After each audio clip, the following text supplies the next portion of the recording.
5 மாதங்கள் ஆண்டவர் கண்மணி போல பாதுகாத்து இந்த 6ஆம் மாதத்தினுடைய 2வது ஞாயிற்றுக்கிழமையில அவரை பாட, துதிக்க, ஆண்டவருடைய நாமத்தை மகிமைப்படுத்த, அவருடைய சரீரத்தின் ரத்தத்தை பெற்றுக்கொள்ள நாம் இங்கே கூடி வந்திருக்கின்றோம். எல்லாரும் முழங்கால் படித்து எத்தனையோ பேருக்கு இல்லாத ஒரு பெரிய சிலாக்கியத்தை ஆண்டவர் ஒவ்வொரு நாளும் நமக்கு கூட்டி கொடுத்து அற்புதமாய் ஆண்டவர் வழிநடத்தி வருகிறார். நம்முடைய திருச்சபையின் வாழ்க்கையிலே, நம்முடைய குடும்ப வாழ்க்கையிலே அநேக நன்மையான காரியங்களே வருகிற நாட்களில் ஆண்டவர் செய்ய போகிறார். அதிசயமான காரியங்களை செய்ய போகிறார். அற்புதமான காரியங்களை செய்ய போகிறார். பிரியமானவர்களே, நாம் விசுவாசத்தோடு காத்திருந்தால் ஆண்டவர் ஒரு பெரிய அற்புதத்தை நம்முடைய திருச்சபையில இருக்கிற குடும்பங்களில ஆண்டவர் செய்ய போற. எல்லாம் முழங்கால் படித்து ஆண்டவரை நோக்கி பார்ப்போம்.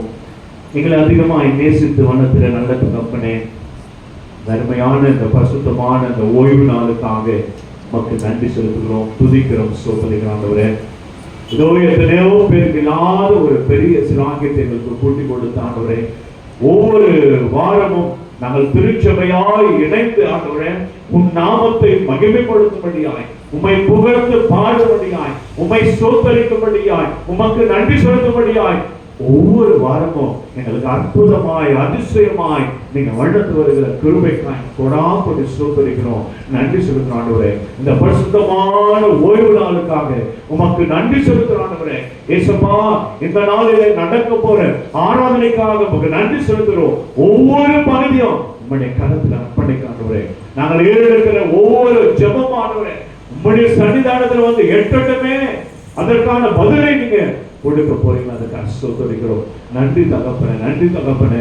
நாங்கள் பாட போற ஒவ்வொரு பாடலாகவே உன் நாமத்துக்கு மகிமையாய் உமக்கு நன்றி செலுத்துகிற பாடலாய் இருக்கட்டுமே. ஸ்தோத்திரிக்கிறோம். பாவரிக்கை பாடல் அதுவே நாங்கள் கேட்க போற வேத வாசிப்பு பகுதிகள் ஒவ்வொருத்தையும் நீங்க எங்களுக்கு ஆசீர்வாதமாய் மாற்றி கொடுக்கும்படியாய் துதியின் நேரத்தில் பரிசுத்த ஆவியானவர் எங்களுடைய திருச்சபைக்குள்ளாய், எங்களுடைய ஆலயத்துக்குள்ளாய் நீங்க அசைவாட போற கிருபைக்காய் ஒவ்வொரு மேலும் உங்களுடைய அபிஷேகம், உங்களுடைய அந்நிய பாஷை ஊற்றப்படபடியாய் ஒரு பிரித்தெடுக்கப்பட்ட பரிசுத்தமுள்ள கூட்டமாய் நீங்க எங்களை மாற்றும்படியாய் ஜெபிக்கிறோம், ஸ்தோத்திரிக்கிறோம். இயேசுப்பா, உங்களுடைய வார்த்தைகளை சுமந்திருக்கிற அருமையான ஆயிரக்காக ஜெபிக்கிறோம். அவரை மறைத்து வெளிப்படும்படியாய் அநேக வேதத்தில் உள்ள ரகசியங்களை நாங்கள் அறிந்து கொள்ளும்படியாய் அவரை எடுத்து நீங்க பயன்படுத்தும்படியாய் ஆண்டவரே பலத்தினாலே அவரை இடைக்கட்டும்படியாய் ஜெபிக்கிறோம், ஸ்தோத்திரிக்கிறோம். ஆண்டவரே, இயேசுப்பா, பொதுவான விசுவாச பிரமாணம், திருவிருந்து ஆராதனை, காணிக்கை பாடல், காணிக்கை அறிவிப்பு, ஜெபம், ஆசீர்வாதம் எல்லாவற்றையும் கருத்தில் அர்ப்பணிக்கிறேன். ஒவ்வொரு பகுதி ஆண்டவரே எங்களுக்கு ஆசீர்வாதமாய் மாற்றி கொடுக்கும்படியாய், வரை தடைப்பட்ட ஆத்துமாக்களை சீக்கிரமாய் கொண்டு வந்து சேர்க்கும்படியாய், அநேக ஆத்துமாக்கள் நிறைவாய் ஆராதனையிலே கலந்து கொண்டு முழுமையான ஆசீர்வாதத்தை பெற்றுக் கொள்ளும்படியாய் நீ நம்மை கிருபை பாராட்டும்படியாய் ஜெபிக்கிறோம். எல்லா துதி கன மகிமை உமக்கு செலுத்துகிறோம். இயேசுவின் ஜெபத்தில் நல்ல பிதாவே, ஆமென், ஆமென். எல்லாரும் எழுந்து நிற்போம்.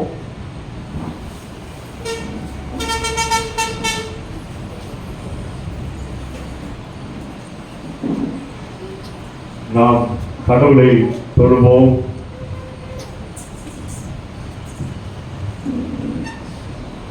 கடவுள் ஆவியாயிருக்கிறார். அவரை தொழுது கொள்ளுங்கள். ஆவியோடும் உண்மையோடும் அவரை தொழுது கொள்ள வேண்டும். நம்முடைய பிதாவாகிய கடவுளாலும் கர்த்தராகிய இயேசு கிறிஸ்துவினாலும் உங்களுக்கு கிருபையும் சமாதானமும் உண்டாவதாக. இது கர்த்தர் உண்டு பண்ணினால் இதிலே கரிகூர்ந்து மகிழ கடவோம். ஆண்டவருடைய நாமம் மகிமைக்கென்றும் இந்த ஆராதனைக்கு ஆரம்பமாகும். நம்ம எல்லாரும் சேர்ந்து கீர்த்தனை புத்தகத்தில் 70வது பாடல், ஆத்துமமே என் முழு உள்ளமே உன் ஆண்டவரை தொழுதேற்று என்ற பாடலை பாடி நம் ஆண்டவருடைய நாமத்தை மகிமைப்படுத்துவோம்.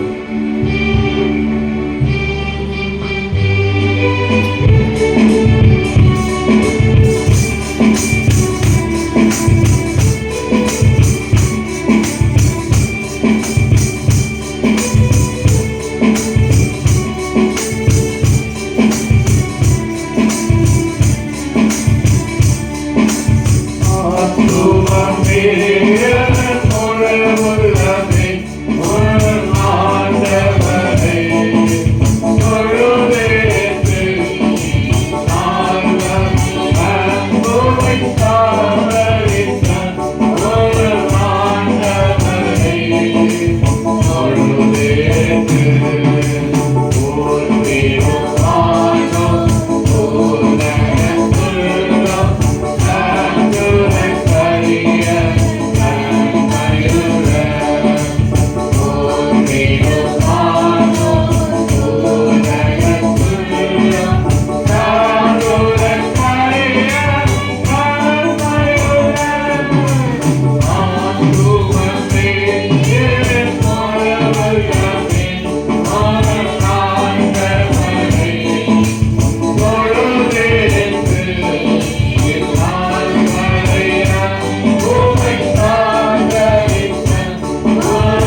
பரிசுத்தர், பரிசுத்தர், பரிசுத்தர். வானமும் பூமியும் உமது மகிமையால் நிறைந்திருக்கின்றன. உன்னதத்திலே ஓசன்னா. கர்த்தரை நாமத்தினாலே வந்தவரும் பரிசுத்தமானவர் ஸ்தோத்திரிக்கப்படுவார். உன்னதத்திலே ஓசன்னா. கடவுளே நீர் பரிசுத்தர், கடவுளே நீர் பரிசுத்தர், சர்வ வல்லமை உள்ளவரே நீர் பரிசுத்தர், சர்வ வல்லமை உள்ளவரே நீர் பரிசுத்தர், சாவாமை உடையவரே நீர் பரிசுத்தர், சாவாமை உடையவரே நீர் பரிசுத்தர். ஆண்டவரே, எங்களுக்காக சிலுவையில் அறையுண்ட எங்கள் மீட்பரே, எங்கள் மேல் கிருபையாயிரும். ஆண்டவரே, எங்களுக்காக சிலுவையில் அறையுண்ட எங்கள் மீட்பரே, எங்கள் மேல் கிருபையாயிரும். பரிசுத்த ஆவியாகிய ஆண்டவரே, எங்கள் மேல் கிருபையாயிரும். பரிசுத்த ஆவியாகிய ஆண்டவரே, எங்கள் மேல் கிருபையாயிரும். ஆண்டவரே, எங்கள் ஜெபங்களையும் மாறாத நீர் ஏற்றுக்கொண்டு எங்கள் மேல் கிருபையாயிரும். ஆண்டவரே, எங்கள் மேல் மனதுருகி எங்கள் மேல் கிருபையாயிரும். எங்கள் தந்தையாம் கடவுளே, உமது வல்லமையினாலும் ஞானத்தினாலும் எல்லாவற்றையும் படைத்து உமது குமாரனை எங்கள் இரட்சகராக தரும்படி உலகத்தில் அன்பு கூர்ந்தீரே. உம்மை போற்றுகிறோம். குமாரனாம் கடவுளே, பாவத்தை தவிர்த்து எல்லாவற்றிலும் எங்களுக்கு போல மனிதனாக மாறி எங்கள் பாவங்களுக்காக ஒப்புக் கொடுக்கப்பட்டு எங்கள் நீதிக்காக உயிர் திருப்பியவரே, உம்மை போற்றுகிறோம். பரிசுத்த ஆவியான கடவுளே, எல்லா உண்மைக்குள்ளும் எங்களை வழி நடத்தி கடவுளின் அன்பை எங்கள் நெஞ்சில் பொழிகிறவரே, உம்மை போற்றுகிறோம். பிதா, குமாரன், பரிசுத்த ஆவியாகிய கடவுளே, உமக்கே எக்காலமும் எல்லா புகழும் மகிமையும் உண்டாவதாக. பாவ அறிக்கையை ஏற்றுக்கொள்கிறோம். நமக்கு பாவம் இல்லை என்போமானால் நம்மை நாமே வஞ்சிக்கிறவர்களாக, நமக்குள் உண்மை இல்லை. நமது பாவங்களை அறிக்கையிட்டால் பாவங்களை நமக்கு மன்னித்து எவ்வித அநீதமும் நீங்கள் நம்மை சுத்திகரிப்பதற்கு அவர் நம்பத்தக்கவரும் நீதியும் உள்ளவர். நான் எழுந்து என் தகப்பனிடத்திற்கு போய், என் தகப்பனே, பரத்துக்கு விரோதமாகவும் உமது பார்வையிலும் பாவம் செய்தேன். இனி உம்முடைய மகன் என்று சொல்லப்படுவதற்கு நான் பாத்திரன் அல்ல. உம்முடைய வழியில் கோடிக்காரர்களில் ஒருவராக என்ன வைத்துக் கொள்ளும் என்றேன். கடவுள் ராஜ்யம் சமீபத்திருக்கிறது. மனம் திரும்பி சுவிசேஷத்தில் நம்பிக்கை வையுங்கள். நமது பலவீனங்களுக்காக பரிந்துரைக்க முடியாத பிரதான ஆசாரியர் நமக்கு இராமல் எல்லா விதத்திலும் நம்மை போல சோதிக்கப்பட்டும் பாவம் இல்லாத பிரதான ஆசாரியரே நமக்கு இருக்கிறார். நாம் முழங்கால் படியிட்டு மௌனமாக நம்மை நாமே சோதனை செய்வோம். எல்லாரும் முழங்காலில் நின்று ஆண்டவருடைய சரீரத்தையும் ரத்தத்தை பெற்றுக்கொள்ள நாம் வந்திருக்கின்றோம். கடந்த மாதம் முழுதும் நாம் தெரிந்து தெரியாத செய்த பாவங்களை ஆண்டை விட்டு அறிக்கை செய்து, ஆண்டவரே எங்களை மன்னியும், இரத்தத்தினால் எங்களை கழுவும் என்று சொல்லி எல்லாரும் ஒரு நிமிடம் நம்முடைய பாவங்களை அறிக்கை செய்வோம்.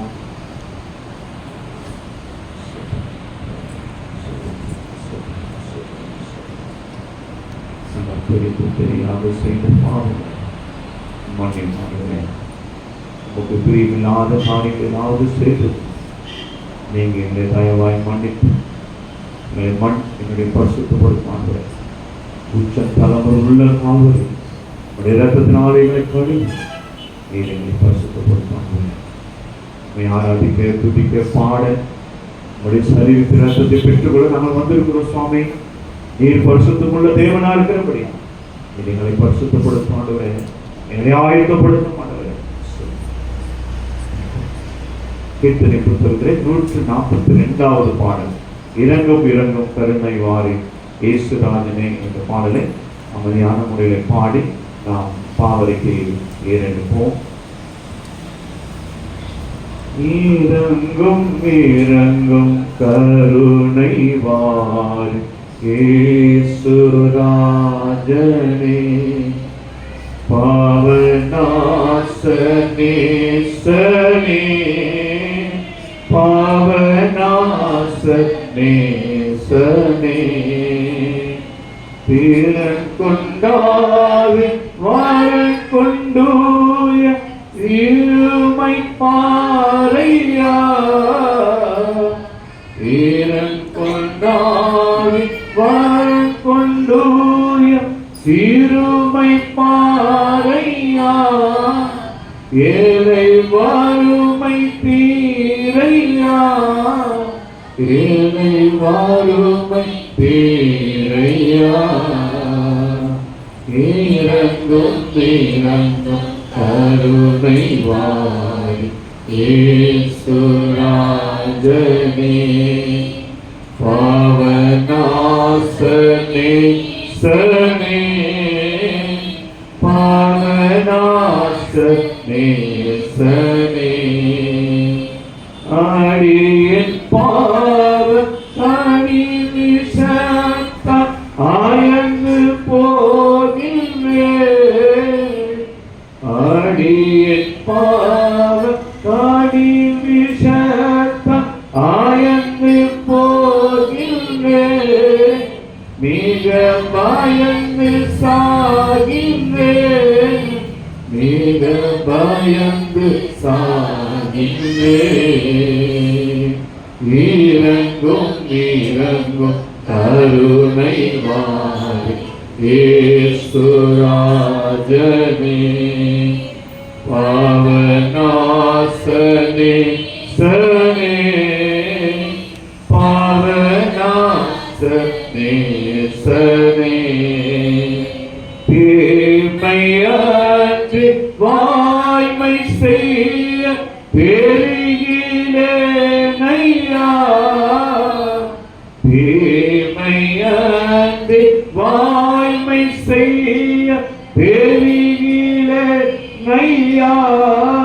பெரு புரிகிலேனையா,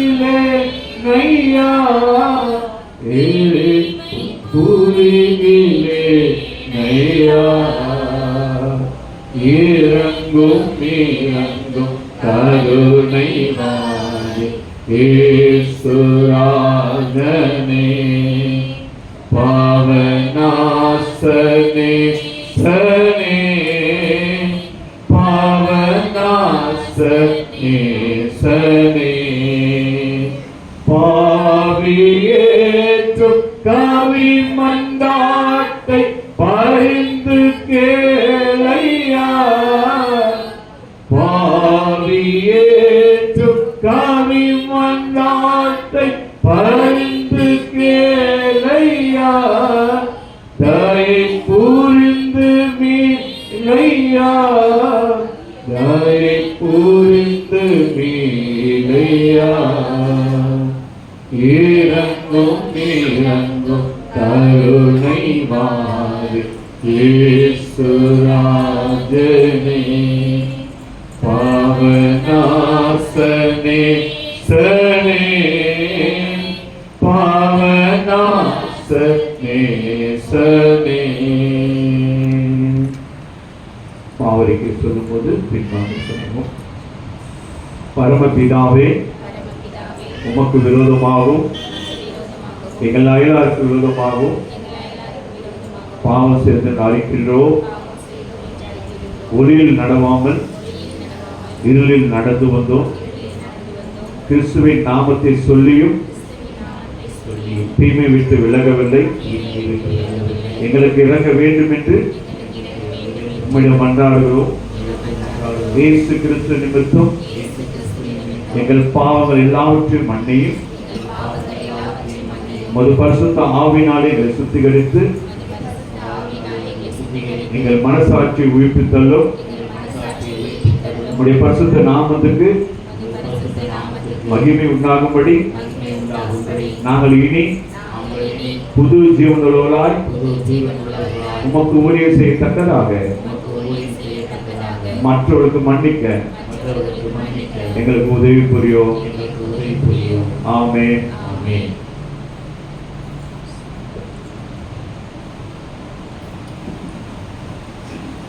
இயேசு கிறிஸ்துவின் மூலமாய் நம்மிடத்தில் உண்மையாய் மனம் திரும்புகிற யாவருக்கும் அருளப்படுகிற கிருபை நிறைந்த அருள்வாக்கை கேளுங்கள். வருத்தப்பட்டு பாவம் சுமப்பவர்களே, நீங்கள் எல்லோரும் என்னிடத்தில் வாருங்கள், நான் உங்களுக்கு இளைப்பாறுதல் தருவேன். தேவன் தம்முடைய ஒரே பேரான குமாரனை விசுவாசிக்கிறவன் எவனோ அவன் கெட்டு போகாமல் நித்திய ஜீவனை அடையும்படிக்கு அவரை தந்தருளி இவ்வளவாய் உலகத்தில் அன்பு கூர்ந்தார். பாவிகளை ரட்சிக்க கிறிஸ்து இயேசு உலகத்தில் வந்தார் என்கின்ற வார்த்தை உண்மையும் எல்லா அங்கீகரிப்புக்கும் பாத்திரமானது. ஒருவன் பாவம் செய்வானால் நீதிபதியாயிருக்கிற இயேசு கிறிஸ்து நமக்காக பிதாவினிடத்தில் பரிந்து கொண்டிருந்தவராயிருக்கிறார். நம்முடைய பாவங்களை நிவர்த்தி செய்கிற திருவாதாரத்தை அவர் ஜெபிப்போம்.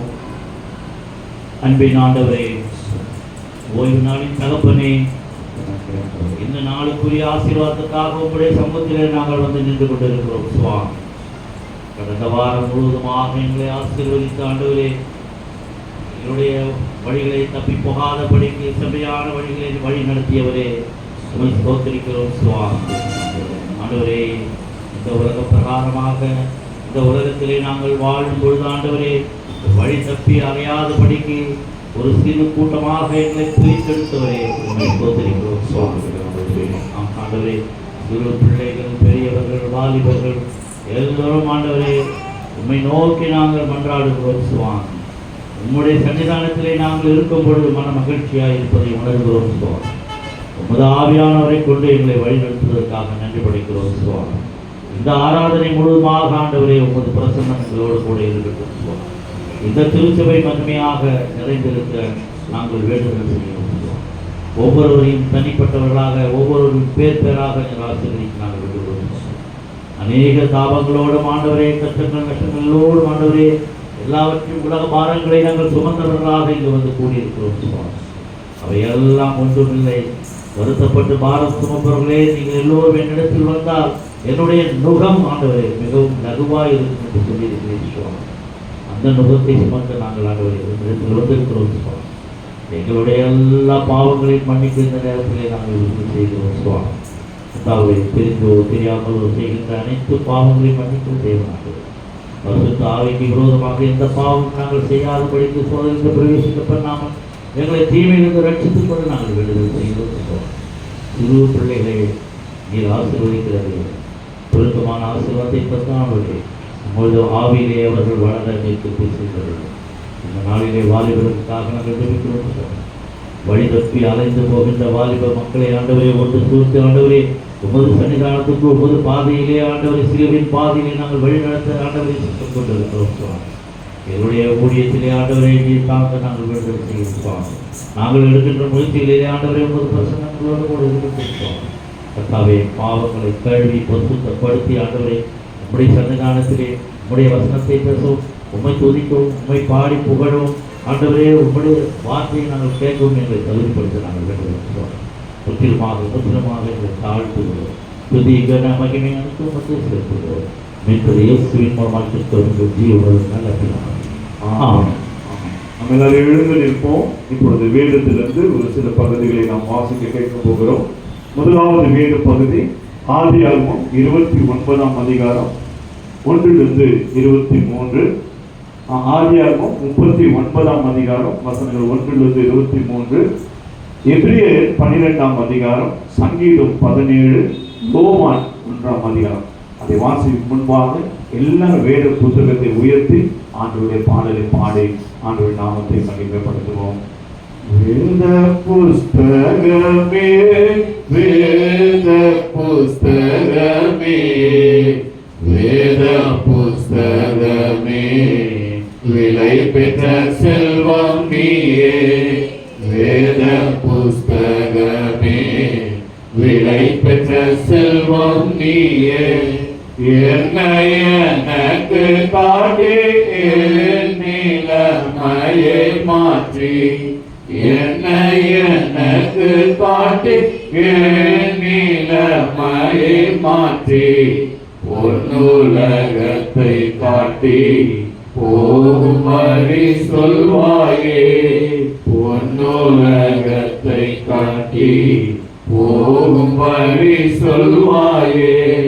வேத புஸ்தகமே, வேத புஸ்தகமே, வேத புஸ்தகமே, விலை பெற்ற செல்வம் நீயே. வேத புஸ்தகமே, விலை பெற்ற செல்வம் நீரே. ஆதியாகமம் 39ஆம் அதிகாரம்.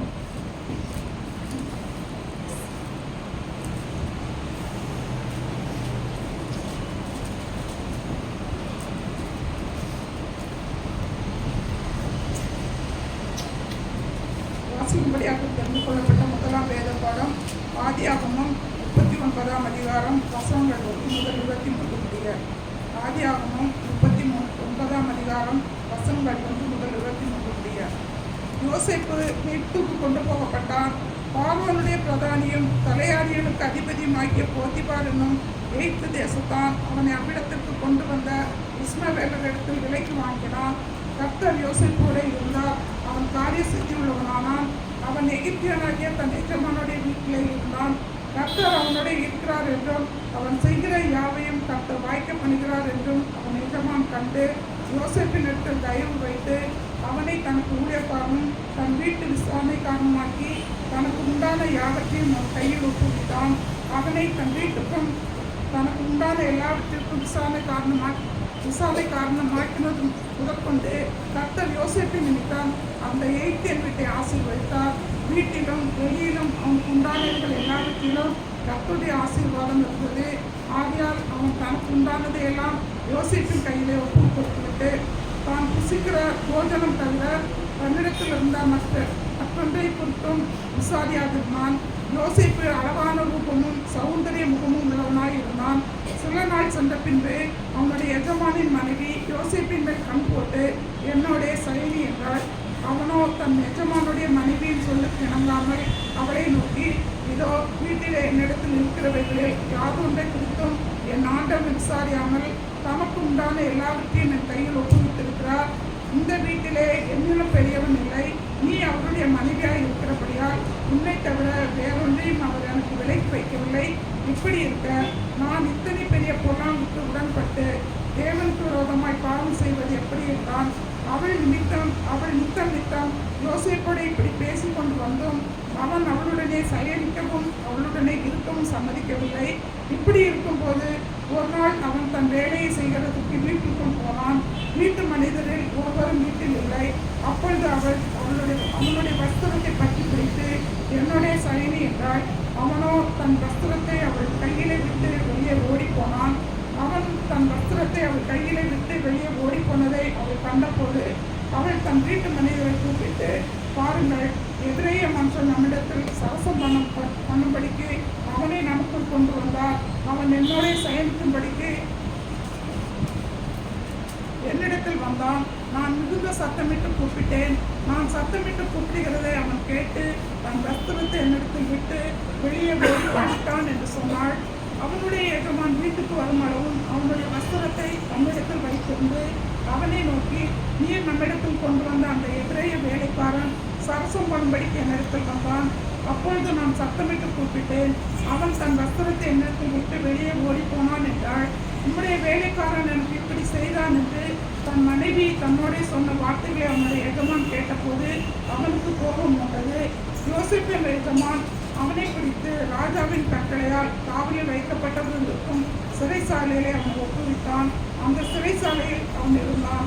கர்த்தரோ யோசேப்போடு இருந்து அவன் மேல் கிருபை வைத்து சிறைசாலை தலைவனுடைய தயவு அவனுக்கு கிடைக்கும்படி செய்தார். சிறைசாலை தலைவன் சிறைசாலையில் வைக்கப்பட்ட யாவரையும் யோசேப்பின் கையிலே ஒப்புவித்தான். அங்கே அவர்கள் செய்வதெல்லாவற்றையும் யோசேப்பு செய்வித்தான். கர்த்தர் அவனோடு இருந்தபடியினாலும் அவன் எதை செய்தானோ அதை கர்த்தர் வாய்க்க பண்ணினபடியினாலும் அவன் வசமாயிருந்த யாதொன்றை குறித்தும் சிறைசாலை தலைவன் விசாரிக்கவில்லை. வாசிக்கும்படியாக தெரிந்து கொள்ளப்பட்ட முதலாம் வேத பாடம் வாசிக்கிறார். தேவனே உமக்கு மகிமை உண்டாவதாக. எபிரேயர் 12ஆம் அதிகாரம்.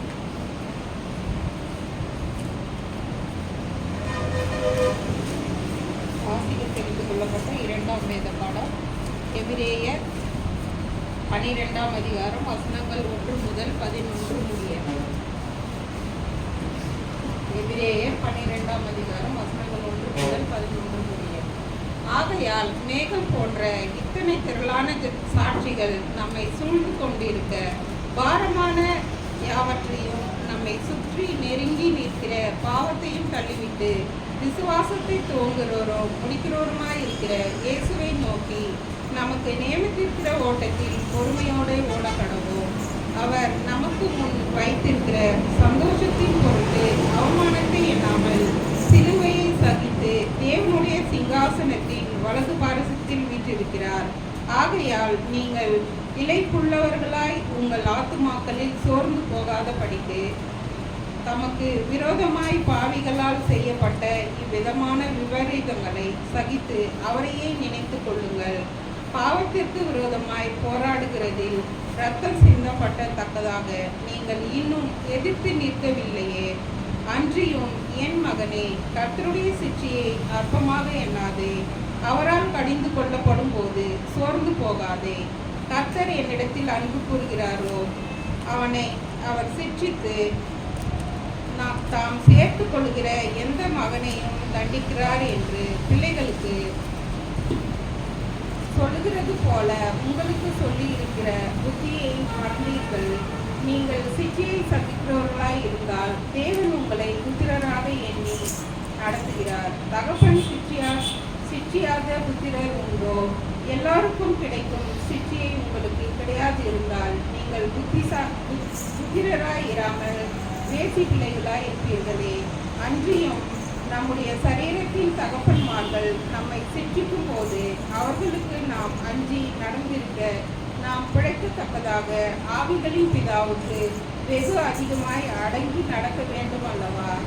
அவர்கள் தங்களுக்கு நலமென்று தோன்றினபடி கொஞ்ச காலம் சிற்றித்தார்கள். இவரோ தம்முடைய பரிசுத்தத்துக்கு நாம் பங்குள்ளவர்களாகும் பொருட்டு நம்முடைய பிரயோஜனத்துக்காகவே நம்மை சிற்றிக்கிறார்.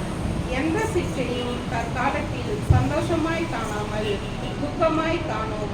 ஆகிலும் பிற்காலத்தில் அது பழகினவர்களுக்கு அது நீதியாக சமாதான பலனை தரும். வாசிக்க வேண்டிய 2ஆம் வேத பாடம் வாசிக்கிறீர்கள். தேவனே உமக்கு மகிமை உண்டாவதாக. மாறி மாறி வாசிக்க தெரிந்து கொள்ளப்பட்ட சங்கீதம் 17. சங்கீதம் 17.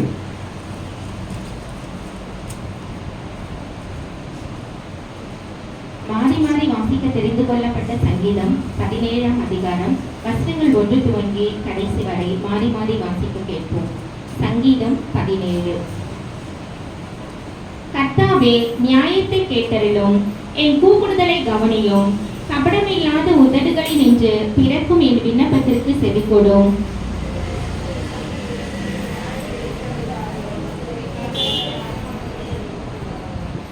நீர் என் இருதயத்தை பரிசோதித்து இரா காலத்தில் அதை விசாரித்து என்னை புடமிட்டு பார்த்தும் ஒன்றும் காணாதிருக்கிறீர்.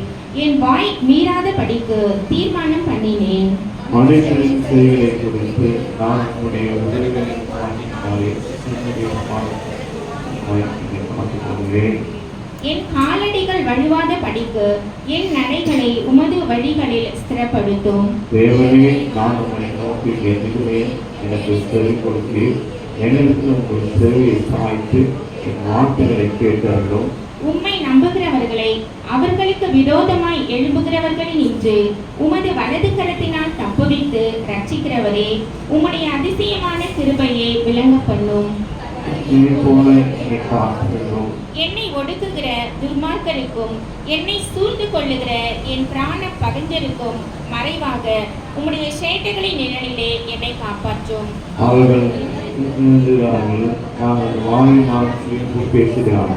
நாங்கள் செல்லும் பாதைகளில் இப்பொழுதும் எங்களை வளைத்துக் கொண்டார்கள். எங்களை தரையிலே தள்ளும்படி அவர்கள் கண்கள் எங்கள் மேல் நோக்கி கொண்டிருக்கிறது.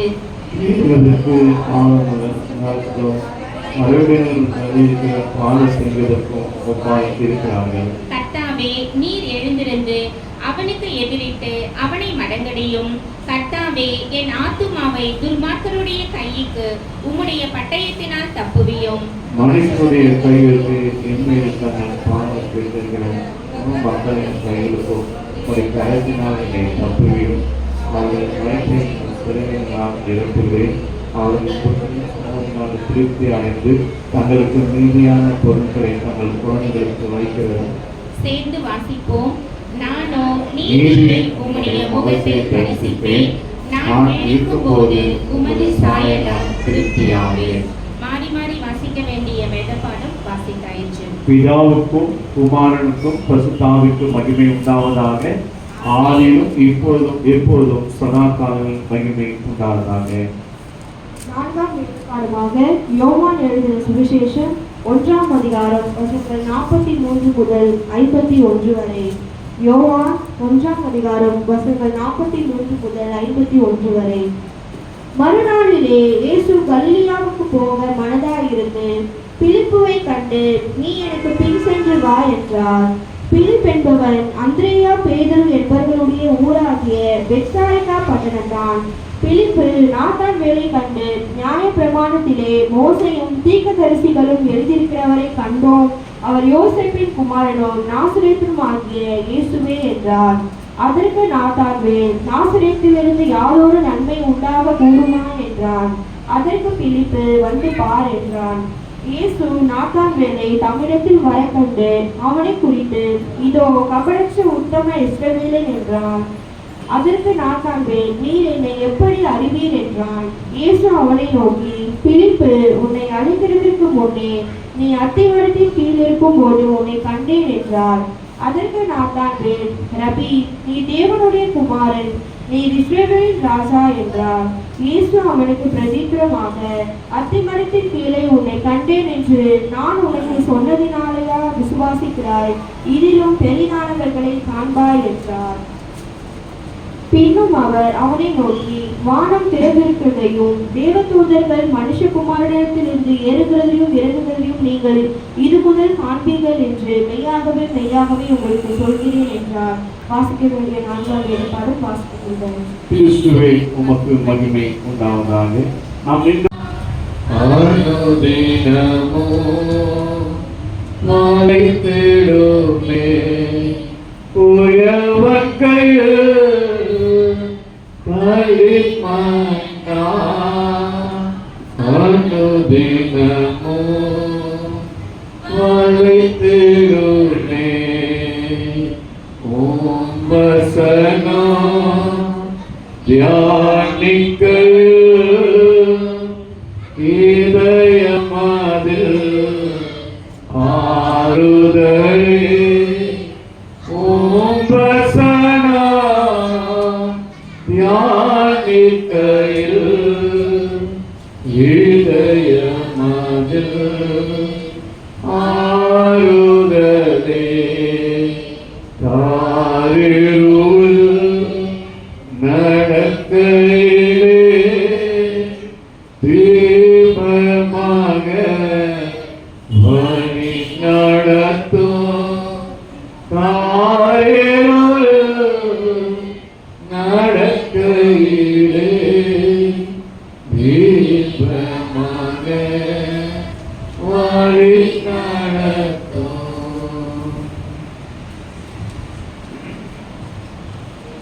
தேவனுடைய நாமத்துக்கு ஸ்தோத்திரம் உண்டாவதாக.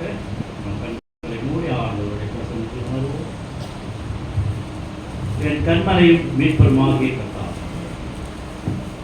என் வாயின் வார்த்தைகள் எங்களுடைய இருதயத்தின் யோசனைகள் உமது சமூகத்திலே உறுதியாகும். உங்கள் ஆண்டவராகிய இயேசு கிறிஸ்துவினுடைய இனிய நாமத்தினாலே ஒவ்வொரு நாளின் காலைகளில் உங்கள் அனைவரையும் வாழ்த்து. இந்த நாளுக்கு உரிய பொருளுள்ள வாழ்க்கையை தேடும் இளைஞர்கள் ஒரு அர்த்தம் வேண்டும். You search for the meaningful life. அதாவது இளைஞர்கள் மத்தியிலே இன்றைக்கு ஆண்டவர் எப்படி அசைவாடுகிறார், இளைஞர்கள் அதற்கு தங்களுடைய வாழ்க்கையை ஆண்டவரை எப்படி தொழுது கொண்டு அவரை பின்பற்றுகிறார்கள். இந்த சிந்தனையிலே இன்றைக்கு நாம் சில பகுதிகளை வந்து வாசிக்க பெற்றோம். அதிலே பொருளுள்ள வாழ்க்கை என்பது நமக்கு கொடுக்கப்பட்ட ஒரு கிஃப்ட். உலகத்திலே நாம் பிறந்து விட்டால் வாழத்தான் வேண்டும். பிறப்பு என்று ஒன்று இருந்தால் இறப்பும் ஒன்று உண்டு. மத்தியிலே இருப்பதுதான் வாழ்க்கை. இந்த வாழ்க்கை ஒவ்வொருவருடைய மனிதனின் கையிலே கொடுக்கப்பட்டு இருக்கிறது. ஆனால் பருவங்களை தாண்டும் பொழுது ஒவ்வொரு பருவ நிலையிலுமே மக்கள் வளரும் பொழுது அவர்களுடைய மனநிலை, குணாதிசயங்கள் எல்லாம் மாறிக்கொண்டே வரும். ஆனால் நேற்றும் என்றும் என்றும் மாறாத ஆண்டவரை பற்றி கொள்கின்ற முறையிலே வளர்ச்சி, மனப்பக்குவம், இவர்களுடைய ஆன்மீக வாழ்வு, இவை எல்லாம் எப்படிப்பட்டதாக இருக்கிறது, இருக்க வேண்டும், இல்லாது இருப்பது ஏது. ஒவ்வொரு காலகட்டத்திலுமே பிள்ளைகள் சிறு பிள்ளையாக பிறந்த பொழுது 0 to 5 பிறந்ததிலிருந்து 5 வயது வரை பிள்ளைகளை பாதுகாப்பதும் வளர்ப்பதும் நம் கையில் கொடுக்கப்பட்டிருக்கிறது. இந்த நிலையிலே பிள்ளைகளை பார்த்து ரசிக்கிற ஒரு பருவம் பெற்றோர். இன்னும் அது சமுதாயத்துக்கு போகவில்லை. ஆனால் முதல் பொறுப்பு சாய் தகப்பனிடம் அந்த வீட்டில் உள்ள சூழ்நிலையிலே கொடுக்கப்பட்டிருக்கிறது. அப்பொழுது நாம் ஒவ்வொரு விதமாக ரசித்து அந்த பிள்ளையினுடைய ஒவ்வொரு அசைவையும் நாம் ரசித்து பார்த்து கொண்டிருக்கிறோம். நேரங்களிலே குழந்தைகள் ஆரம்பத்திலே பேசாது, பார்த்து கேட்கும். அப்பொழுது அந்த விதங்களை நினைத்து ருசித்து அதற்கு ஏற்றாற் போல அவர்களுக்கு நம்முடைய வாழ்க்கையை கற்று அது எதை பார்க்கிறது? முதலிலே தாயை பார்க்கிறது. தாய் சொல்லிக் கொடுக்கின்ற வார்த்தையை கவனிக்கிறது, கேட்கிறது. அதுதான் தாய் மொழி என்று நாம் சொல்லுவோம். அந்த குழந்தை உணர்வுகள் நாம் புரிந்து கொள்கிறோம். நம்முடைய உணர்வுகளை குழந்தைகள் புரிந்து கொள்கிறார்கள். அந்த ரிலேஷன்ஷிப் எப்படிப்பட்டது? ஒரு புனிதமானது. அப்பொழுது வளரும் பொழுது நாம் காட்டுகின்ற அன்பு, ஊற்றப்படுகின்ற அன்பு எப்படிப்பட்டதா இருக்கிறதோ அப்படிப்பட்ட வளர்ச்சி. எந்த குழந்தையும் பிறக்கும் பொழுது அந்த குழந்தை நல்ல குழந்தை தான். அந்த குழந்தை படுக்கையில் இருக்கும் பொழுது அது அழுகையின் சத்தம் கேட்கும் பொழுது தாய்க்கு தெரியும் எதற்காக அழுகிறான் பிள்ளை. பசிக்காகவா, அல்லது ஏதாவது ஒரு எறும்பு கழித்து விட்டால் கூட அது சொல்ல தெரியாது. ஆனால் தாய்க்கு தெரியும். எப்படி? அந்த கத்துகின்ற முறையே. ஏதோ கச்சிட்டு இருந்தா பாருப்பா, பெரியவங்க வீட்டில் எல்லாம் சொல்லுவாங்க, டேய் பசிக்க கத்துது போ, பெரியவர்கள் வழி நடத்துவாங்க. இது அனுபவங்களை கற்றுக் கொடுக்கின்ற முறை. இன்னும் கொஞ்சம் வளரும் பொழுது உலக சிந்தனைகளை கற்றுக் கொடுக்கும். பார்க்கும் பொழுது அங்குதான் ஆன்மீகத்தை நாம் கொஞ்சம் கொஞ்சமாக பிள்ளைகளுக்கு உருவாக்குகிறோம். ஆன்மீகம் என்பது வேறு, மதம் என்பது வேறு. ஆன்மீகம் என்பது வாழ்க்கை நிலையை ஒரு நேர்கோட்டிலே கொண்டு செல்லும். வாழ்க்கை முறையை நாம் 3ஆக அமைத்துக் கொள்ளலாம். ஒன்று, எப்படியும் வாழலாம். 2, இப்படியும் வாழலாம். 3வது, இப்படித்தான் வாழ வேண்டும். இந்த 3 காரியங்களிலுமே 3ஆக பிரிக்கப்பட்டு பிள்ளைகள் வளர்ந்து கொண்டிருக்கிறார். ஆனால் எப்படியும் வாழலாம் என்பவர்களுக்கு எண்ணமற்ற ஒரு தன்மை வாழ்க்கையில்.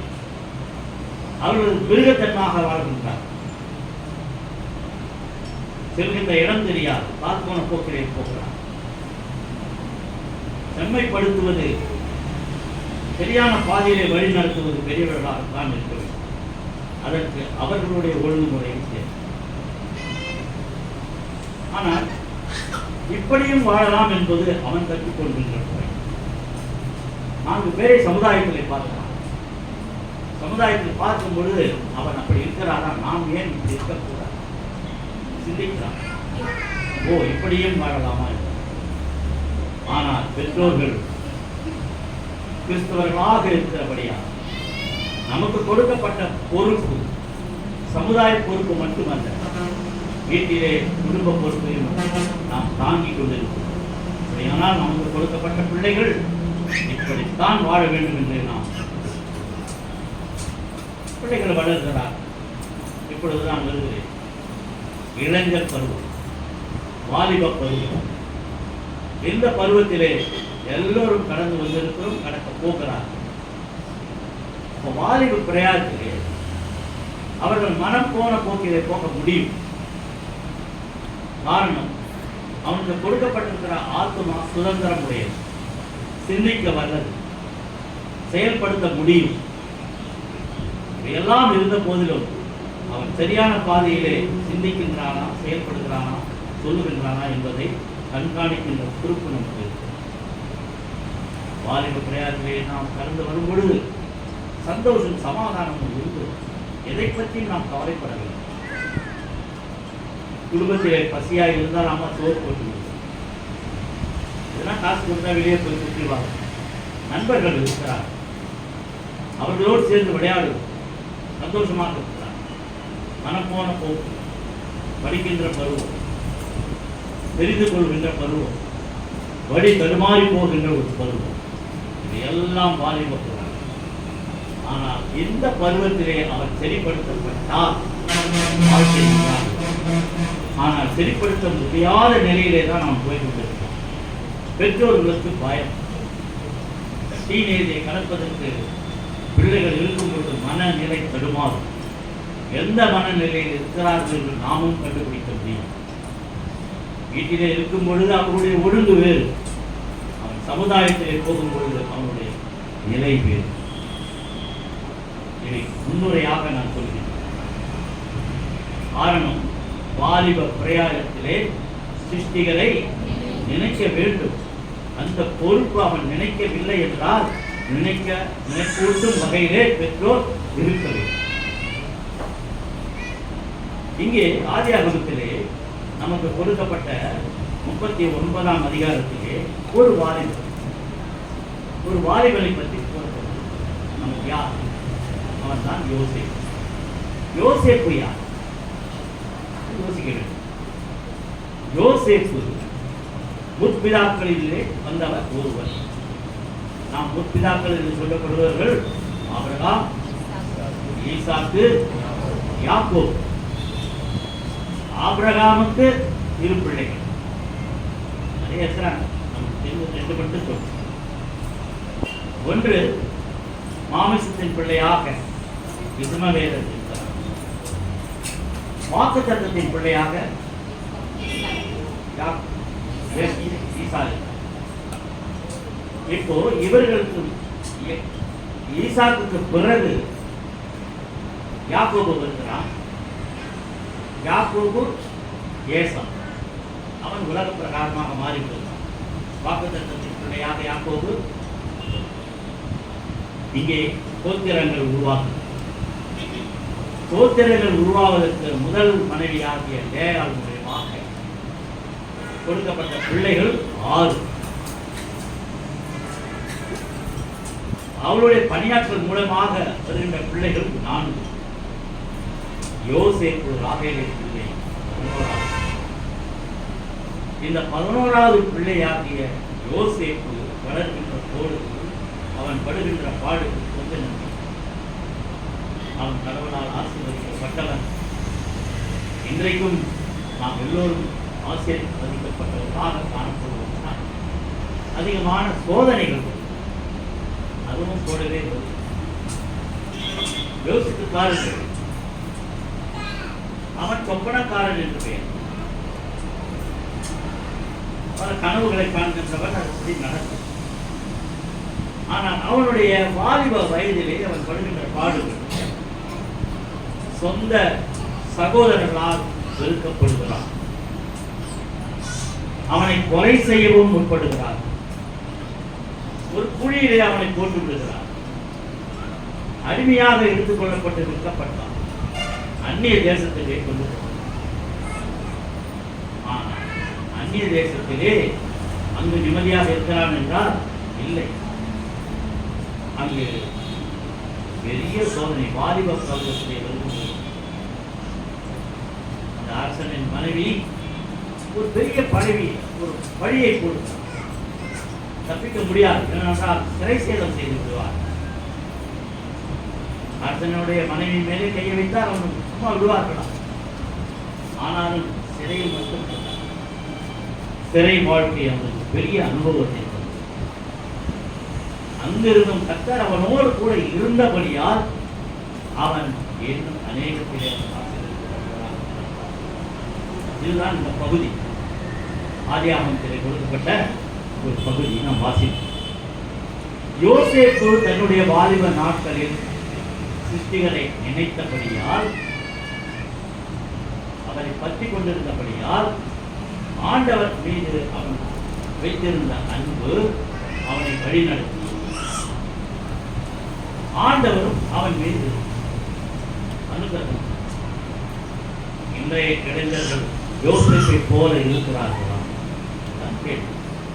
படித்த பகுதி வேறு, நாம் தற்பரிசோதனை செய்து கொள்ள வேண்டிய பகுதி வேறு. வாலிப பிள்ளைகள் நம்முடைய திருச்சபையில் இருக்கிறார்கள், செம்மையான பாதையை போய் கொண்டிருக்கிறார்கள் என்று நாம் நம்புவோம், விசுவாசம். வாலிப பருவம் வந்துவிட்டால் பையனை குறித்த ஒரு கவலை ஒரு விதமாக இருக்கும், பெண்களை பற்றி கவலை வேறு விதமாக இருக்கும். ஆனாலும் மனநிலை வேறு வேறு. அவர்களை கண்காணிக்கின்ற பொறுப்பு நம்மிடம். டூவே, இது ஒன்வே கிடையாது, டூவே. சரியாக இருக்கிறானா, சரியாக இருக்கிறாரா நாம் பார்க்க வேண்டிய பொறுப்பு. இங்கு சில நேரங்களிலே பெற்றோர் தவறி விடுகிறார். கண்டிக்கின்ற முறை அது எதிரே பார்க்கலாம். சிக்ஷிக்கப்படுகிற பிள்ளைகள் நன்றாக இருக்கிறார், ஆனால் இந்த வாலிப பருவத்திலே அவன் சமுதாயத்திலே வாழ்ந்து கொண்டிருக்கிறான். சமுதாயம் அவனை சீர்படுத்துமா என்றால் இல்லை. முக்கியமாக நாம் கவனிக்க வேண்டியது அதுதான். ஓநாய்களுக்கு மத்தியிலே உங்களுடைய ஆட்டுக்குட்டியை போல அனுப்புகிறேன். ஊழியக்காரர்களுக்கு மட்டுமல்ல, வாலிப பிள்ளைகளுக்கும் மட்டும். உலகம் பறந்து கிடக்கிறது, பாவங்கள் நிறைந்து கிடக்கிறது. பாவத்தை தான் சீக்கிரமாக பிடித்துக் கொள்கின்ற மனநிலை நமக்கு இருக்கிறது. என்னென்று கேட்டால், பாவத்திலே நாம் கர்ப்பம் தரிக்கிறோம். அப்படி என்றால் அவன் வேலைக்கு செல்கின்ற இடத்திலே புது புது காரியங்களை பார்க்கிறான், தன்னை ஒப்பிட்டு பார்க்கிறான், தன்னுடைய பெற்றோரை நினைக்கிறான். இந்த பெற்றோர் எனக்கு இதை செய்யவில்லையே, ஏக்கம் காணும். இதுதான் நமக்கு என்று நினைத்தால் அவனுடைய பாதை வேறு.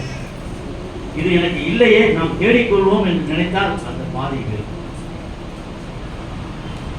அதுக்காகத்தான் நிறைய கவுன்சிலிங், சைக்காலஜிக்கல் ட்ரீட்மெண்ட் எல்லாம் இப்போது கொடுக்க வேண்டிய சந்தர்ப்பத்தில் இருக்கு. இந்த காலத்தில் இருக்கு. பெரியவர் 12 பிள்ளைகள் இருந்தாலும் ஒரே வார்த்தை தகவல் சொன்னால் அப்படியே கேட்பார். ஆனால் இன்றைக்கு அந்த நிலை இல்லை. யோசித்து பாருங்கள்.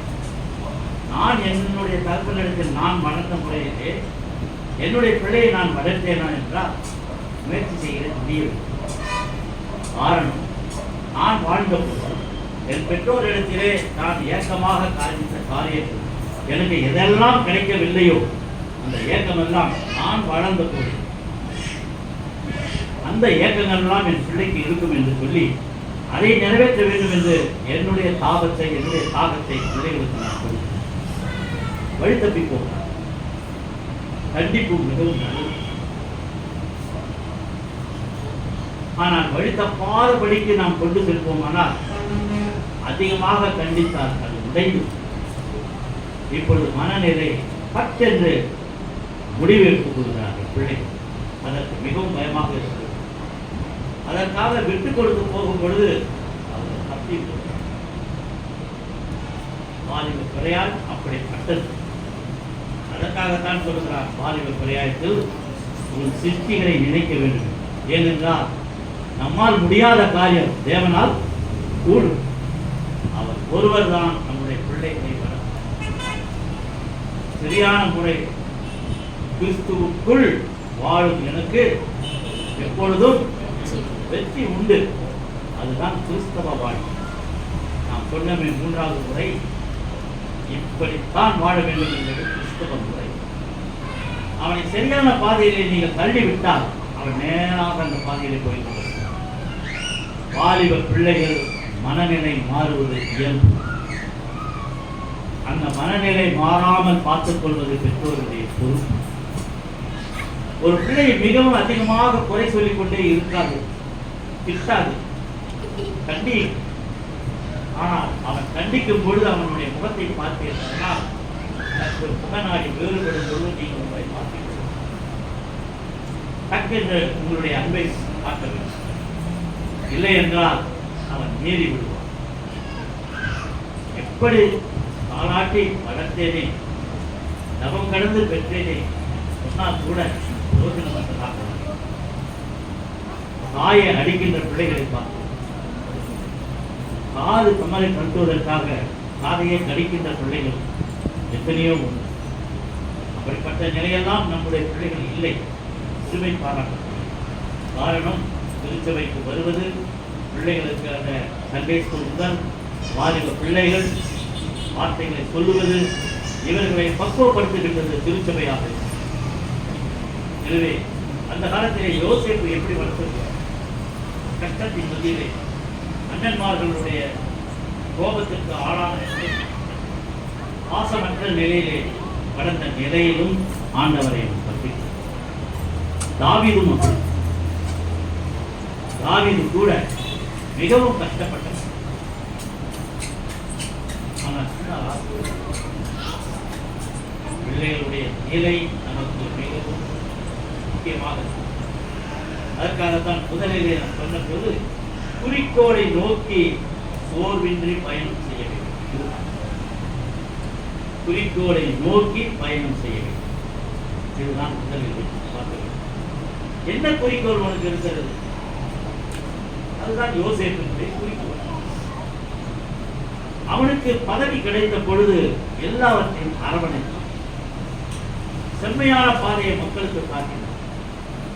பஞ்சம் வந்த பொழுது அத்தனை ஜனங்களையும் அவன் காப்பாற்ற ஒரு குறிக்கோளை, அது ஆண்டவர் அவனோடு கூட இருந்தபடியா அந்த குறிக்கோள் ஆசீர்வாதமாக. இப்படிப்பட்ட குறிக்கோளுடைய பிள்ளைகளாக, வாலிப பிள்ளைகளாக நாம் தேர்ந்தெடுத்திருக்கிறோமா? அவர்களை வளர்க்க கற்றுக் கொடுத்திருக்கிறோமா? அப்போ பெற்றோரினுடைய பொறுப்பு எந்த நிலையில் இருக்கிறது? ஆனால் இந்த நிலையிலே பெற்றோர் இருக்கின்ற சூழ்நிலை, முதலிலே ஒருவர் சம்பளத்திலே அத்தனை பிள்ளைகளையும் வளர்த்தார். இன்றைக்கு 2 பேரும் சம்பாதித்து ஒரு பிள்ளையை வளர்க்க முடியும். மோசமான காலநிலையை நோக்கி போய்கின்றோம். ஜெபித்தோ, சூழ்நிலை மாறியது. கண்டிப்பாக ஆண்டவர் அரசாட்சியை மாற்றுவார் என்று யோசித்தோம். ஆனாலும் மோடி வந்துவிட்டார் என்று சொன்ன உடனே கலங்கி போடும். ஆனால் ஆண்டவர் கொடுத்தது அவருடைய சித்தமாக இருந்தாலும் அங்களுக்கு செக்கு வைத்திருக்கிறார். அவர் சுயமாக செயல்பட முடியாது. நாம் பயந்த அளவு ரிசல்ட்டை பார்த்த உடனே மொத்தம் நாங்கள் தளர்ந்து. ஆனால் வரும்பொழுது அடுத்து அடுத்து அடுத்து அங்கே ஒரு செக்கு வைக்கிறார். செக்கு வைத்த பொழுது அவன் அசையாட முடியாத செங்கோலை இழுத்து வணங்கிய மனு சூட்டியை காக்க வேண்டும் என்று சொன்னவன் இன்றைக்கு சட்ட புத்தகத்தை எடுத்து வணங்குகிறார். அவனுடைய மனநிலையை மாற்றுகிறார் ஆண்டவர்.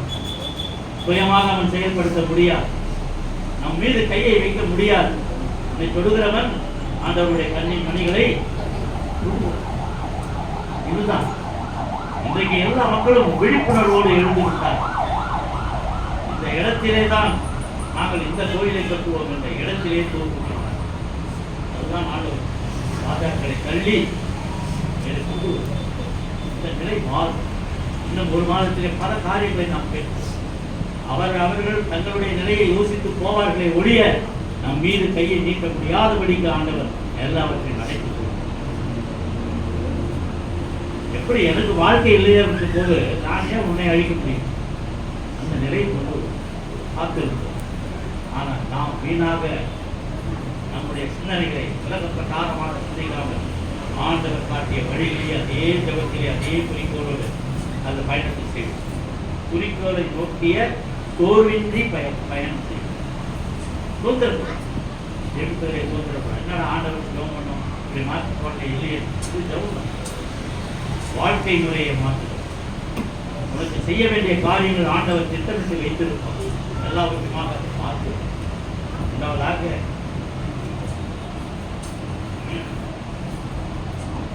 பிள்ளைகள், வாலிப பிள்ளைகள் இப்பொழுது சொன்னோம் இல்லையா, எப்படியும் வாழலாம். தவறான பாதையை தேர்ந்தெடுத்து சீக்கிரமாக முன்னேற வேண்டும். அதுதான் அவர்கள் செய்கிறது. போதை பழக்கம். சிகரெட்டு குடிச்சா தப்புன்னு பண்ண காலம் போய், தண்ணி அடிச்சா தப்புன்னு சொல்லக்கூடிய காலம் போய், போதை வஸ்துக்களை கஞ்சாவுக்கு நிலைமைக்கு காலேஜில் இருப்பது இதெல்லாம் சொல்வதற்கே கடினமாக இருக்கிறது. இதெல்லாம் மேடையிலே பேசலாமா என்றால் பேசித்தான் ஆக வேண்டும்.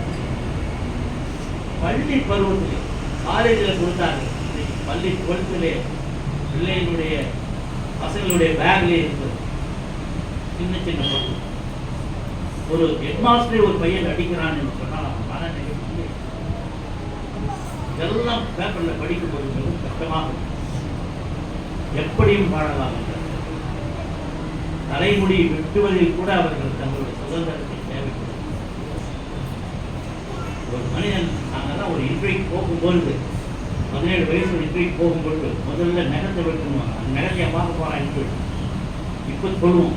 ஆனால் நகத்தை வெட்டு நிறைய சீவும் எண்ணெயை போட்டு வலிச்சு கட்டு நல்ல சட்ட மாதிரி அடிச்சுட்டு போ என்னெல்லாம் சொல்லி கொடுத்தாரு. இன்னைக்கு சொல்ல முடியுமா? முடிய வெட்டுன்னு சொன்னால் சாப்பிட மாட்டான்.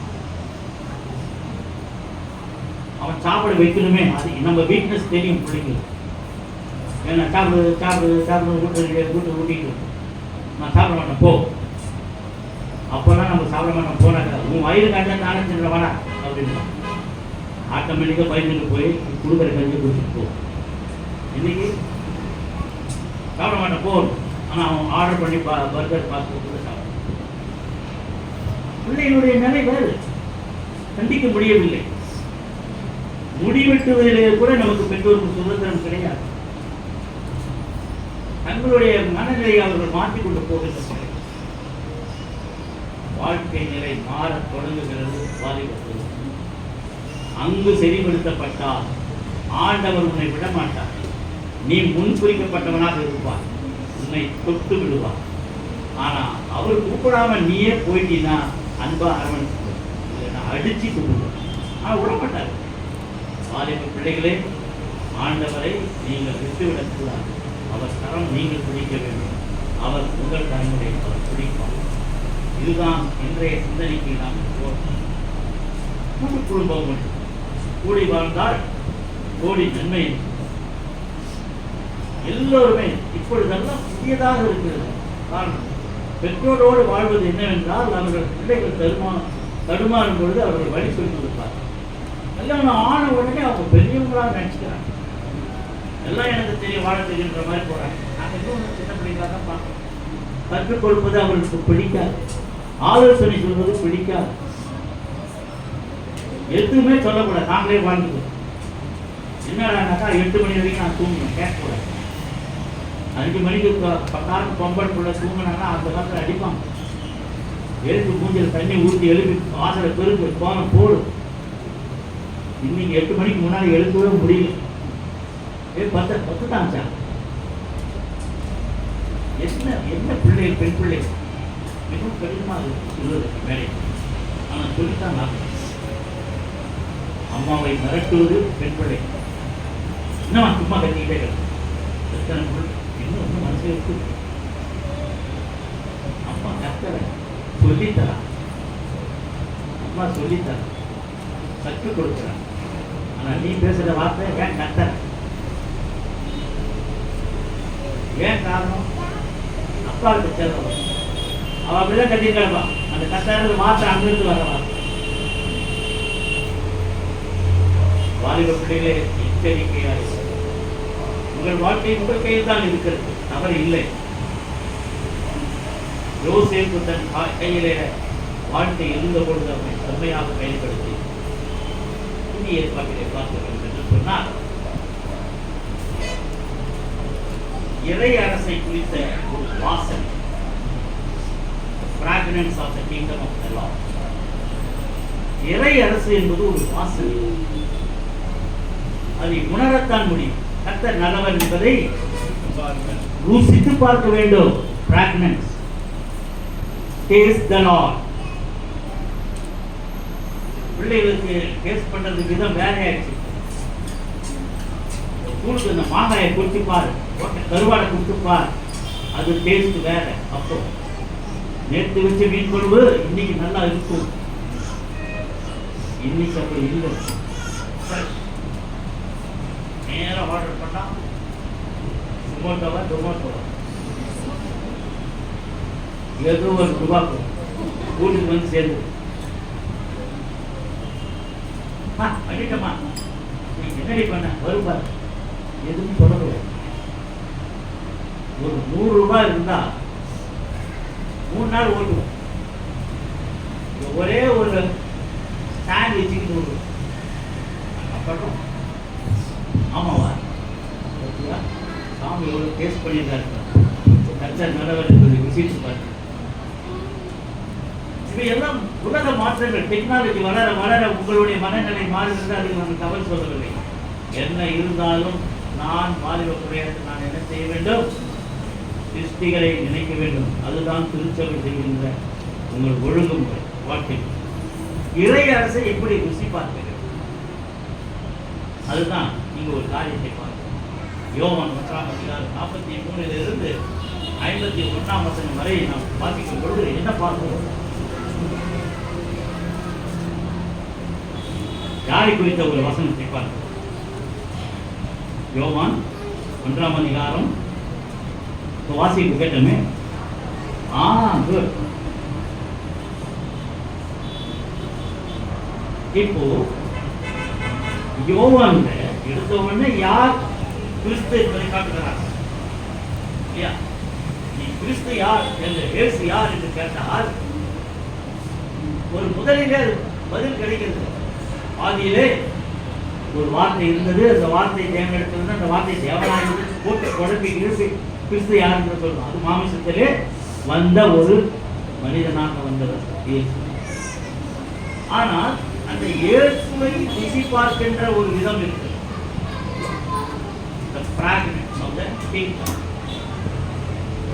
பரலோக ராஜ்யத்தை நீ எப்படி சுதந்திரித்துக் கொள்வது, பரலோக ராஜ்யத்தை எப்படி ருசி பார்ப்பது, அது எப்படி வாசனையாக இருக்கிறது. நீங்க இந்த பகுதியை 43 51 வாசி போறாங்கன்னா அங்க பிலிப்பு போறான். இயேசு இன்னும் சில காரியங்களை செய்து கொண்டு போகிறார். அப்போ பிலிப்பு வந்து அவன் ஃப்ரெண்டு ஒருத்தன், அவன் அங்க அவன் பேர் என்ன? நாத்தான் கொடுத்து. அப்புறம் நாத்தான் வேல் அவன் கொஞ்சம் பயஸ், அதாவது கடவுள் பக்தி இறையாசி உள்ளவன். அவன்கிட்ட போய் பிலிப்பு சொல்றான், டேய் ஒருத்தர் வந்திருக்காரு நசரேத்திலிருந்து, நாசரேத்திலிருந்து வந்திருக்காரு, அவர் இயேசுவா வந்து பாரு. அவர் சேர்ந்துலாம் பார்த்தாரு. அவன் உடனே அவனுக்கு எல்லாம் தெரிஞ்சிருக்கும். அவன் என்ன சொல்றான்? நாசரேத்திலிருந்து, அந்த வசனம் சொல்லுங்க, நாசரேத்திலிருந்து யாதொரு நன்மை உண்டாக கூடுமோ என்றான். அதற்கு பிலிப்பு வந்து பார். அதுதான் இன்றைக்கு இயேசு யாராக வேணாலும் இருக்கட்டும், ஆனால் நீ என்ன செய்ய வேண்டும்? வந்து பார். அப்போ நீ இயேசுவை குறித்து முன்கூட்டியே ஒன்று தெரிந்து வைத்திருக்கிறாய், அது இதுவா? வந்து பார். அவனுக்கு என்ன பண்ணும்? நாசரேத்திலிருந்து ஒரு நன்மை வரக்கூடுமோ? அது சபிக்கப்பட்ட ஒரு இடம். நாசரேத்திலிருந்து ஒரு தேவ மனுஷன் வர முடியுமான? வராது. அதனுடைய கதையை தனியாக சொல்லுங்க. அதனால நாசரேத்திலிருந்து நன்மை வரக்கூடுமோ? வராதுன்னு அர்த்தம். ஆனா வந்திருக்குது எப்படி சொல்றான்? வந்து பார்.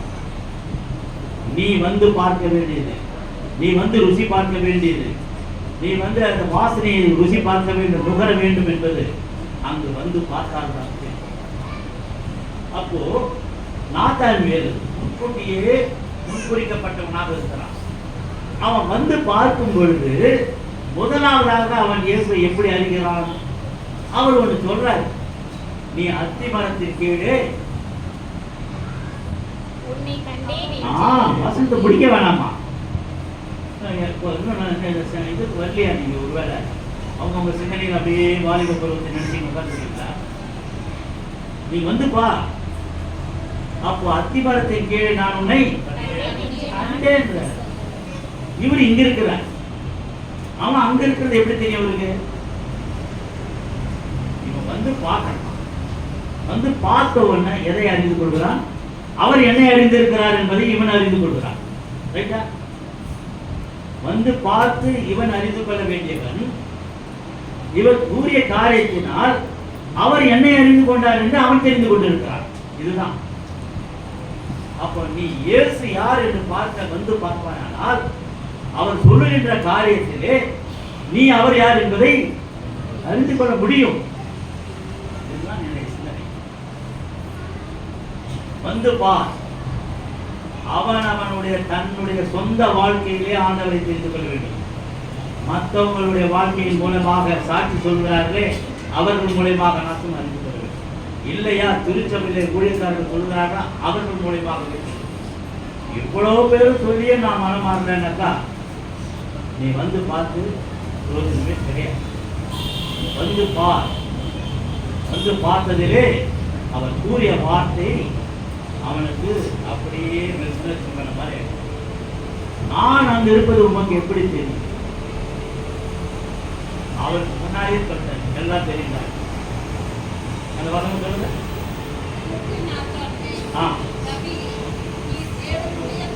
நீ தேவனுடைய குமாரன், நீ இஸ்ரவேலின் ராஜா என்று அவன் அறிக்கை இருக்கான்.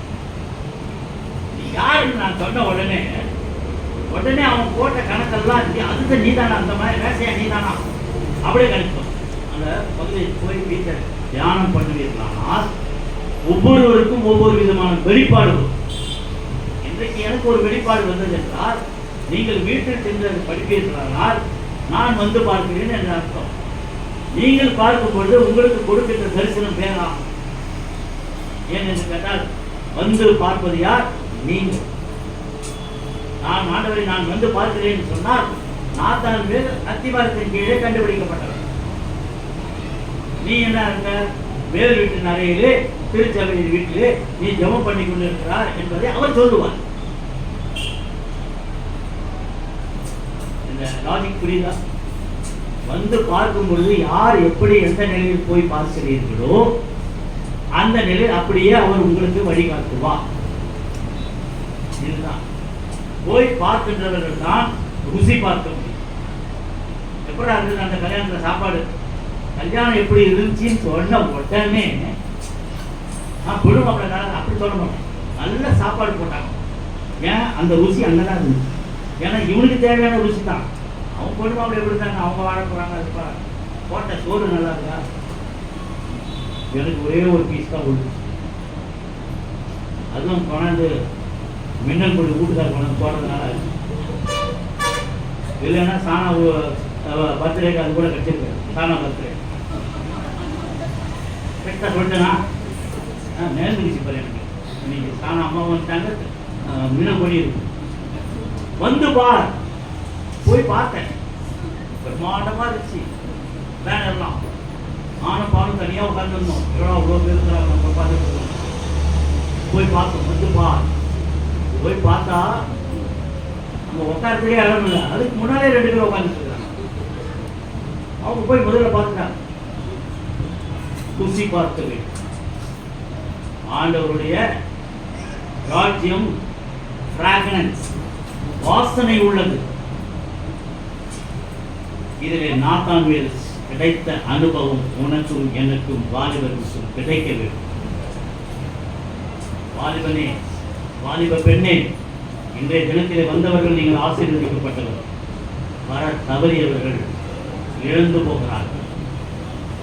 வர தவறியவர்கள் மற்றவர்கள் பேச்சை கேட்டு நின்று விடார்கள். சபை பொதுவான சபைக்கு வர வேண்டும். ஆண்டவருடைய வார்த்தை கேட்க வேண்டும். உங்கள் மனநிலை மாறும். ஆண்டவர் உங்களை தொட்டால் எப்படியோ போயிடும். ஏன்னா அந்த வாசனை அப்பேற்பட்ட வாசனை. நன்றாக தெரிந்து கொள்ளும். வாலிப பிள்ளைகளிடம் போய் சொல்லுங்க, எனக்கு ரொம்ப பிடிச்ச பையன் யாருக்கு தெரியுமாங்க? எல்லாருமே தெரிஞ்சு வச்சுக்கணும். அவன் அன்னைக்கு நடந்து அப்படியே அந்த டிராமாவிலையும் வசனம் சொன்னோம்னா அவங்க மண்டையில் ஏறிட்டாங்க. சும்மா மனுஷன், சாதாரண மனுஷன் நான். எனக்கே அவனை பிடிச்சி போச்சுன்னா, அவன் ஒரே ஒரு இன்சிடென்ட்ல அவனை பார்த்தேன்னா, ஆண்டவருடைய வழியில் அவன் எப்படி இருப்பான், அவனுடைய பார்வையில் ஆண்டவருடைய பார்வையில் எப்படி இருப்பான் பார்க்க போறேன். நாளைக்கு நீ ஒரு பெரிய ஊழியக்காரனா பைபிள் தூக்கி சுத்த போறேன். அப்போ நாங்களாம் இருப்போம், குச்சி ஊனிட்டு இருக்கோம். ஐயா அந்த மேல் அறையில் தான் அந்த காலையா நேரம் விட்டுருவார் வந்தாரு இல்லையா, நீங்கள் ஒரு நாள் வந்தீங்களையான்னு சொல்லி, அப்படியா யார் இது தனுஷ்குடியா அப்படின்னு நான் கேட்கணும். அது வரைக்கும் ஆண்டவர் என்னை வச்சிருக்கோம். பாதை பிள்ளைகளை ஆண்டவர் கைவிட போது வழி காட்டுதல் கண்டிப்பாக இந்த சபையில வந்து கால் மிதித்தவர்கள் ஆசீர்வதிக்கப்பட்டவர்களாக இருக்கிறார்கள். தாய்மார்கள் நன்றாக வழி நடத்துகிறார்கள், வாலிப பிள்ளைகள் நன்றாக நடத்தப்படுகிறீர்கள், சிறு பிள்ளைகள் நன்றாக வசனம் சொல்லுகிறீர்கள். இதையெல்லாம் கற்றுக் கொடுக்கின்ற ஒரு இடமாக, பணியிடமாக இது காண்கிறது. ஆத்தாங்களுக்கு கிடைத்த அந்த ருசி உனக்கும் கிடைக்கும். மட்டுமல்ல, எபிரேயரை பார்க்கிற போது சிக்ஷிக்கிறதை பற்றியும் விசுவாசத்தை பற்றியும் நமக்கு கொடுக்கப்பட்டிருக்கிறது. அது என்னவென்றால் ஒழுக்கத்துடன் கூடிய வாழ்வு முறை. ஒழுக்கத்துடன் கூடிய வாழ்வு முறை, டிசிப்ளின்டு லைஃப் ஸ்டைல். அதுதான் சொன்னேனே, இப்படித்தான் வாழ வேண்டும் என்று. அதுதான் கிறிஸ்தவ வாழ்க்கை. கிறிஸ்தவ வாழ்க்கை ஒழுங்குமுறையை கற்றுக் கொடுக்கிறது. கிறிஸ்தவ வாழ்க்கை என்பது ஒரு டிசிப்ளின்டு லைஃப். பெண்கள் உள்ளே வரும்பொழுது உட்கார்ந்து கொள்ள வேண்டும், ஆண்கள் இப்படி நடத்த வேண்டும், இப்படி பாட வேண்டும், இப்படி துதிக்க வேண்டும், இப்படி வசனத்தை படிக்க வேண்டும், இப்படி சொல்ல வேண்டும். எல்லாம் ஒரு ஒழுங்குமுறை. இது ஆட்டோமேட்டிக்காக நம்ம கற்றுக்கிட்ட உடனே வீட்டில் டிசிப்ளின் லைஃப் லைஃப் ஸ்டைல் ஒழுக்கத்துடன் கூடிய வாழ்வு முறை. அதுதான் எபிரேயர் 12 1 முதல் 14 வசனங்களை நாம் வாசிக்கிறோம். அதில் பார்க்கும் பொழுது என்ன தெரிந்து கொள்கிறோம்? சிக்ஷிக்கப்படும் விசுவாசம், இது இரண்டை பற்றி கொடுக்கிறோம். சிக்ஷிக்கப்படுதல் என்றால் சிக்ஷிப்பு என்றால் கண்டிப்பு தான். சிக்ஷிக்கப்படுதல் மனுஷன் வாக்கியம். ஒரு தகப்பை அடிக்கிறான், ஒரு தகப்பை திட்டுறான் அப்படின்னா என்ன, காரியத்துக்கு ஒன்று மட்டும் திட்டுறாங்க இல்லையே. உன் வாழ்க்கை முறை நல்லா இருக்குன்னு தான் ஒன்று திட்டுறேன். அதுக்காக கோச்சிக்கிட்டு நான் பாட்டுக்கு போகிறேன், நான் வரமாட்டேன், வீட்டுக்கு நான் அங்கேயே படுத்துக்கிறேன், நான் வேலை செய்கிற இடத்துல நான் படுத்துக்கிறேன், இங்கே வந்து சாப்பிட மாட்டேன் அப்படின்னு சொன்னால் பெற்றோருக்கு எப்படி? இதற்காகவா உன்னை பெற்று, இதற்காகவா உன்னை வளர்த்து, எல்லாம் துக்கப்பட வைக்காது. பெற்றோரை துக்கப்படுத்த கூடாது. அவர் பெரிய பொறுப்பை ஏற்றிருக்கிறார். பெற்றோரை மகிழ்ச்சியாக வையுங்கள். வாலிப பிள்ளைகளே, திருச்சபை மகிழ்ச்சியாக வையுங்கள். ஆண்டவருடைய சன்னிதானத்தில் உட்கார்ந்து மன மகிழ்ச்சியாக நன்றாக பாடு. ஆண்டவர்களுக்கு குரல் கொடுத்திருக்கிறார். உன்னுடைய காலத்தை அவர் கொடுத்திருக்கிறார். அந்த காலத்தை அவருக்கு என்று பயன்படுத்த ஒழுக்க முறையை நீ கற்றுக்கொண்டால் இந்த 3 காரியங்களை நாம் புரிந்துள்ளோம். ஒன்று, குறிக்கோளோடு. முதலாவது பாயிண்ட் சொல்லி பார்க்கலாம். வேற பார்த்து சொல்லி குறிக்கோளை நோக்கி, குறிக்கோளை நோக்கி தோல்வின்றி, குறிக்கோளை நோக்கி பயணம் பண்ணலாம். ஆனால் டயர்டாயிடும். ஆண்டவர் ஒன்று டயர்டாக பார்த்தாருன்னா அதை என்னடா என் பிள்ளைக்கு சோறு போச்சு உடனே பாட்டாரு தோன்று போகாது. அடுத்த 2வது பாயிண்ட், இறையரசை குறித்த வாசனை, fragrance of the kingdom of the Lord. அப்போ இறையரசு ஒரு வாசனைக்குரியது. அந்த வாசனை எப்படி பார்க்க வேண்டும்? ருசிக்க வேண்டும், நுகர வேண்டும். 3வது, ஒழுக்கத்துடன் கூடிய 3 காரியங்களை. ஒன்று, யோசேப்பை பார்த்தோம். 2வது, நாத்தான்வேலை பார்த்தோம். 3வது, உண்மை பார்க்கிறேன். ஒழுக்கத்துடன் கூடிய ஒழுங்குமுறையை புண்ணியத்தில் நான் பார்த்தேன். ஏன் நாத்தான்வேலை தான் சொல்லணுமா? ஏன் அங்கே தான் சொல்லணுமா? ஏன் நான் இல்லையா? கேட்கக்கூடாது. நீ அதற்காக உன்னுடைய வாழ்க்கை கையில் ஒழுக்கத்துடன் கூடிய ஒரு வாழ்க்கையை நீ வாழ ஆண்டவர் திருவை செய்வார். ஆமாம். நாம் ராவோதின ஆராதனைக்குள்ளாக கடந்து செல்வோம். எல்லாரும் ஜப நிலையில நாம் இருப்போம். அப்பம் பிட்டுதல் பகுதிக்கு நாம் கடந்து செல்வோம்.